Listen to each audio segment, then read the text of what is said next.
Curaçao Airport Partners tem sua quarta conferência anual dedicada à segurança da aviação, AVSEC. Assim, na Rutwin Mogen, coordenador de segurança estratégica no aeroporto de Curaçao, a dona de conhecer, indicando o tema. Ataque terrorismo, que tem measures e medidas que oportunas para evitar e também impacto com ataque terrorismo por ter a economia.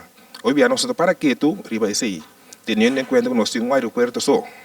Então, se algo passa na Curaçao, o impacto na nossa economia é muito grande. Hopi en que sabe o aeroporto de Curaçao está safe. Ribe se mogen avisa lo siguiente. Si mi buyback último 20 anos, nosso aeroporto tur audit lang kutabating tanto local como internacional.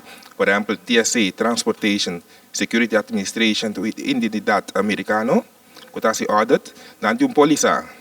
Si nami aeroporto ay aqui, assim controla tur costa ok, anda 20 aqui 3 anos. Consequentemente, nós temos visita de aqui 3 anos. Dor cultura nos costas ok.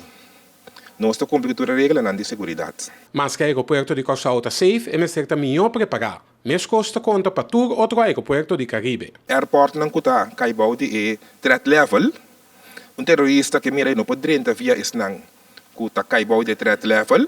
Nando busca airport não custa mais chiquito podrenta. Então, em quadro de si, nós estamos começando com a conferência aqui, qual nós estamos seguindo para outra área, para conferência do Caribe. Jogador na conferência de AVSEC é Letícia Monteagudo, antes dia executivo na IATA e atualmente diretor de Smart Security Airport Consulting. Esta explica para que o aeroporto é target gustado para terroristas. What we think about it is the place where you can go at any time and be exposed to masses of people or congested terminals and public space. Once you walk into a terminal, I have not been to an airport yet where you're not allowed to go in the terminal if you're not a traveling passenger. So that becomes a threat in itself. And sometimes these incidents, what they do is they expose us to these threats, as to what happened in Fort Lauderdale with the shooting that took place in baggage claim.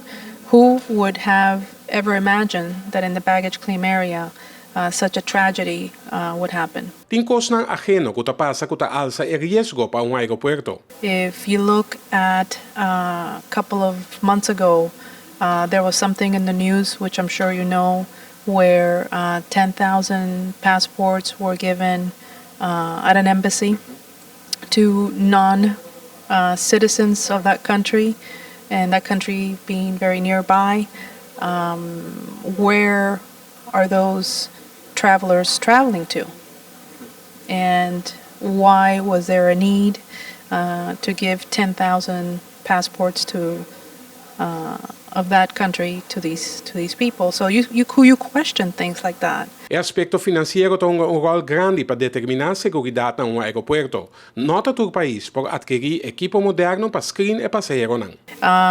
It comes down to, yes, we need it, yes, we want it, but how are we going to pay for it? Para Telenotícia, Amita Franklin Nasset.